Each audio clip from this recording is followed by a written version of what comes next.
Hello and welcome to Billie's Craft Room.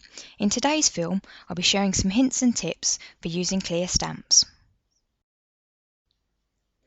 Here are a few examples of my favourite stamps.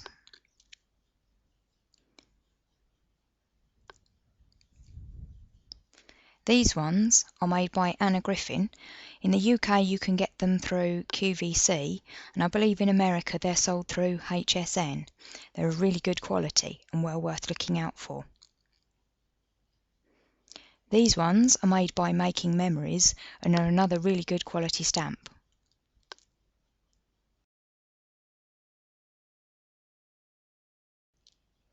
These stamps are made by a UK company called Clarity Stamps. The key features of these ones are that they come pre-mounted on these acrylic handles, which if you have dexterity problems makes them really easy to use. It's a particularly good quality stamp because they do work with dye-based inks, and as you press down on them the image doesn't distort, as can be the case with some stamps, so they're well worth looking out for.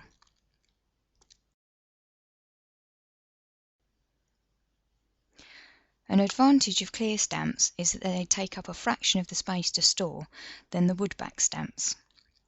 These Making Memories ones leave them on the carrier that they came with, but they also offer a wallet. You simply slip the stamps into the wallet, and its pre-punched holes mean it's easy to store in a ring binder.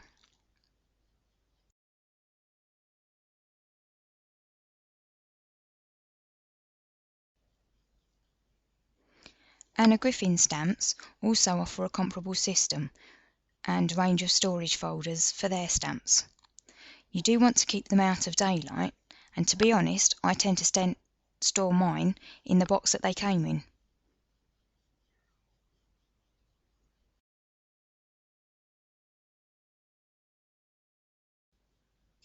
Here are some ink options you might wish to consider. My favourite ink for regular stamping as well as clear stamps is VersaFine ink. This is made by a company called Sukaniko. This particular one is Onyx Black, and I use it, as I say, in regular stamping as well as with clear stamps. The advantage of pigment inks is they are glycerin based, so they do adhere well to clear stamps.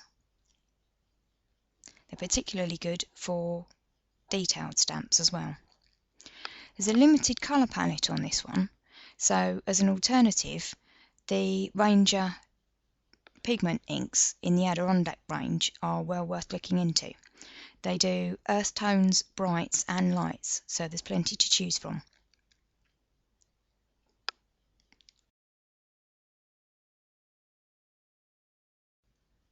These two inks are both dye-based inks.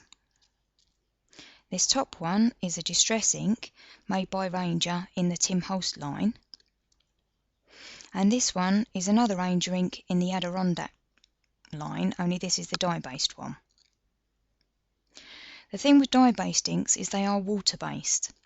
I have found with some clear stamps that they tend to bead up on the stamp, so you don't get quite as clear an image.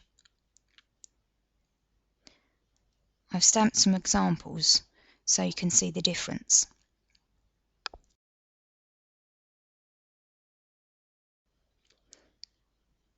This one is the VersaFine ink and is a nice clear image.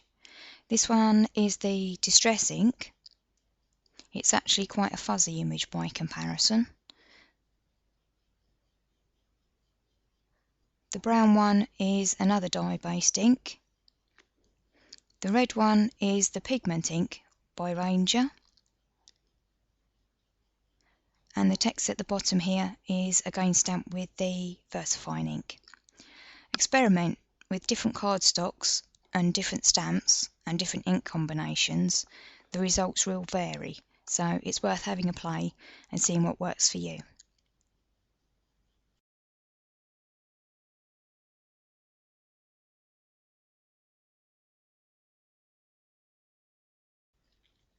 The other thing you'll need are a few acrylic blocks to put your stamps onto when you want to stamp with them.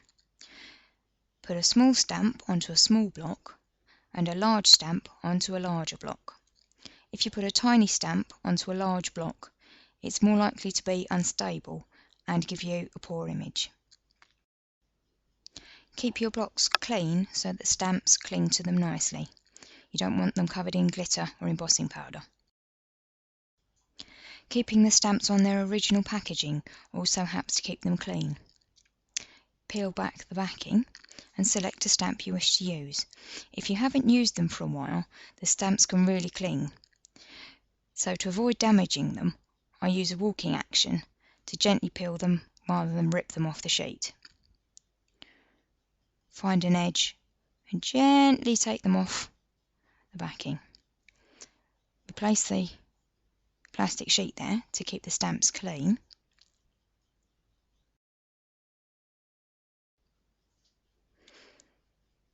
And then place your stamp onto a clean acrylic block.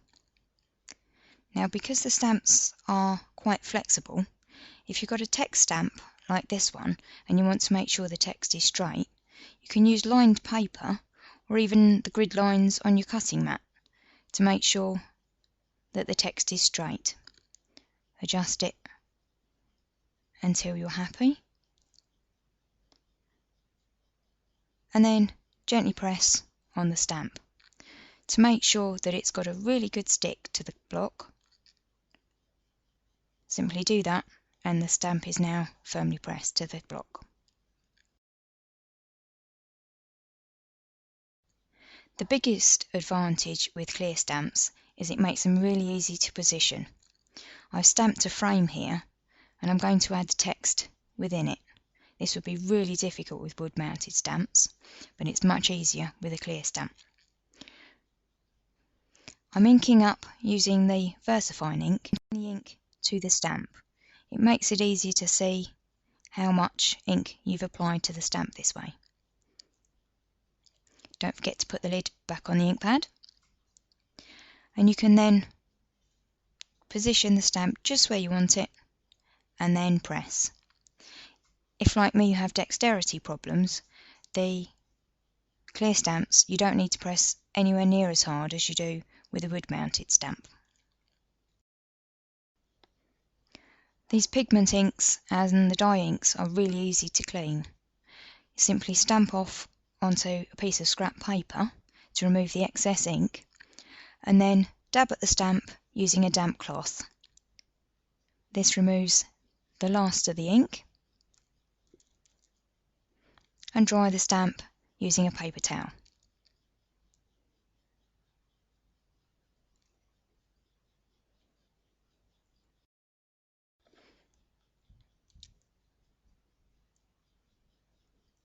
Gently remove the stamp from the block and store it back on its packaging. Cover the stamps so that they stay clean and ready to use next time. The VersaFine really has been the best pigment ink I've found for using with clear stamps.